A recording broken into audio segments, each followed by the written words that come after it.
Et si je vous disais que la démence, le diabète de type 2 et cette sensation de vieillir plus vite, enfin d'avoir moins d'énergie après 40 ans, n'étaient pas trois problèmes différents, mais des différentes facettes d'un seul et même ennemi. Et cet ennemi, ça serait le dysfonctionnement métabolique et l'inflammation chronique. Et je dis ça, pourquoi je vous explique ça? Parce qu'en fait, ma maman a Alzheimer. Et tout ceci, j'ai appris ceci parce que je sais que le prochain sur la liste, c'est moi. Et en plus, une raison en plus, c'est que mon grand-père a Alzheimer.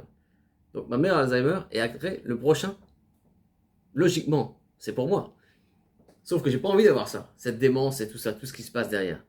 Et j'ai tout fait pour pouvoir chercher comment, quoi, les raisons, pour pouvoir prévenir ceci. Et qu'est-ce qui se passe dans la tête d'une personne qui a Alzheimer et en même temps, comment essayer de prévenir ça.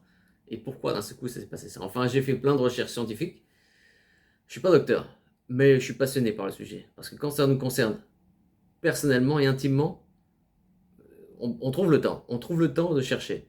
Et il y a plein de choses après sur le sujet. On peut parler de la vitamine D3, de la vitamine D12, pardon, B12. On peut parler de l'oméga 3, du style de vie. On fait toutes ces choses, c'est à savoir. Il y a plein de choses. Il y a à savoir aussi quand on dit vitamine D3, déjà de tester, faire un petit test de laboratoire, c'est rapide, une analyse de sang, pour savoir déjà le dosage, où on en est déjà, et tout ça. Il y a énormément de personnes qui ont un déficit en vitamine D3. On va vous dire, ok, faut prendre le soleil. C'est pas assez de prendre le soleil. Franchement, c'est pas assez. Et il faut savoir en même temps quand la prendre et avec quoi la prendre, la vitamine D3, pour l'assimiler correctement. Enfin, tout ça, ça a été basé sur des recherches. Je ne vais pas vous raconter des trucs que j'invente ou des choses de marketing ou autre. C'est basé vraiment factuel sur des recherches, des articles scientifiques, pas des articles de blog qui ont été créés par de l'intelligence artificielle ou quelqu'un qui n'y connaît rien pour vendre quelque chose. Non, c'est vraiment très personnel tout ceci.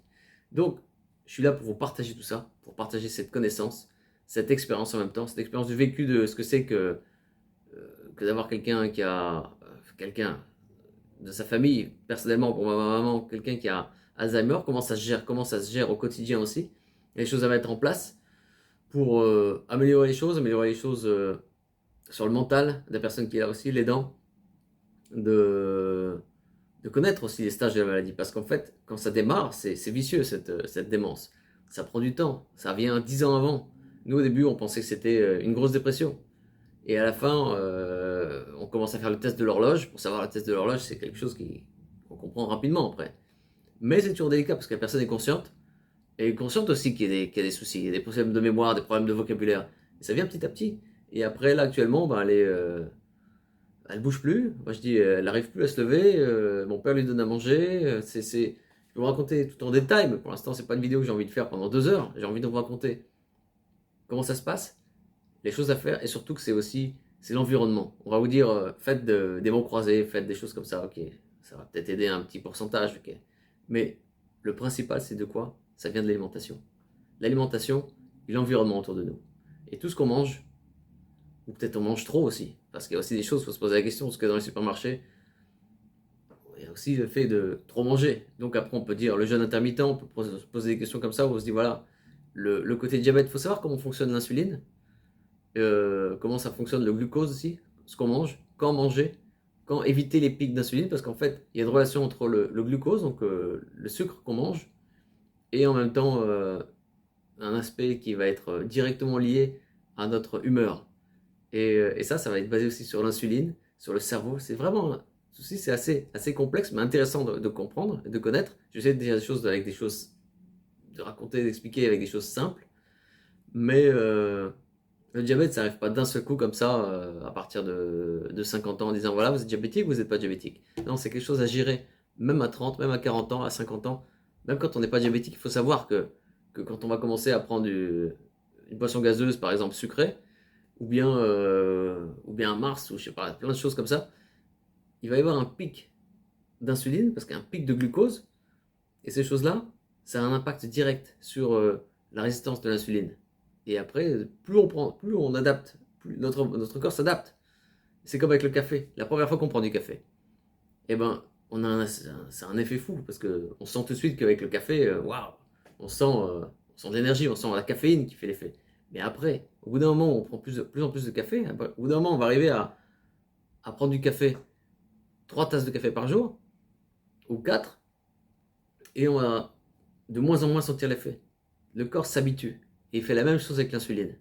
Le corps s'habitue à l'insuline, sauf qu'après, il faut que le corps doit réguler ce taux de sucre qu'il y a dans le sang. Et ça, ça doit se réguler. Et s'il n'y a pas assez d'insuline, il faut arriver à réadapter. Tout peut changer en fait. Il faut réadapter tout ceci, manger des bonnes choses, le but c'est pas d'aller à la salle de sport et faire de la musculation ou du cardio pendant 2 heures. Non, c'est d'adapter avec des petits changements quotidiens qui vont vraiment permettre d'améliorer les choses rapidement, de voir ça rapidement parce qu'il faut des effets rapides. Et sur le long terme, vous allez gagner aussi énormément en santé. Et le but c'est de vivre vieux longtemps, mais aussi en bonne santé, surtout en bonne santé mentale, parce que le cerveau, ça fait tout.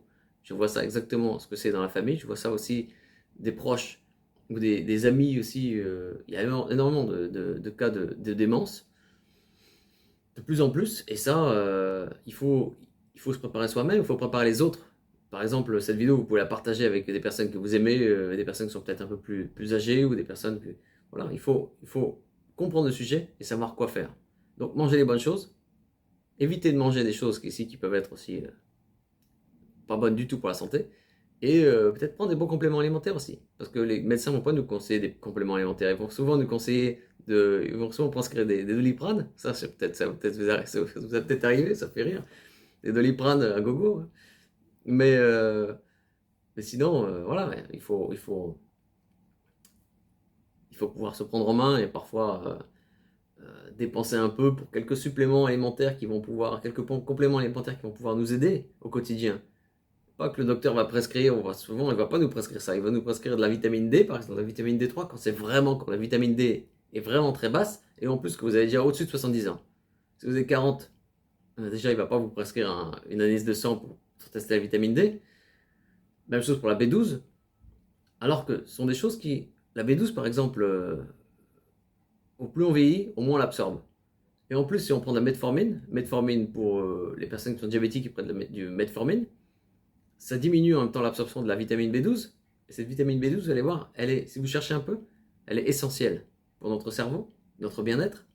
Donc déjà, rien que ces deux vitamines qui sont là, D3, et la D3 on la prend aussi avec une autre vitamine, qui est la K2, pour améliorer l'absorption. D3 plus B12, rien que ça, vous êtes déjà au-dessus du lot. Vraiment largement au-dessus du lot.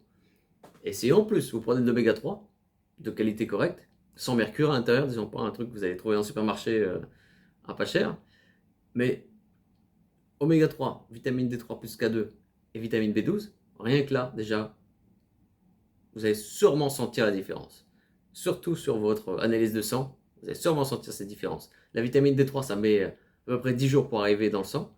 C'est parce que ça passe par le foie, c'est synthétisé par le foie. Donc c'est à peu près 10 jours pour commencer à avoir la montée en progression. Le but c'est d'avoir, quand on est en France par exemple, ce côté, dans les analyses de sang, c'est une personne en déficience, c'est une personne qui va être à 20-30. Je sais plus si c'est en nano, je sais plus comment c'est, enfin 20-30 sur l'analyse de sang, je vais essayer de noter ça quelque part dans la description, le détail exactement j'ai plus ça en tête. Mais le mieux c'est d'arriver plutôt au-dessus de 50, 80.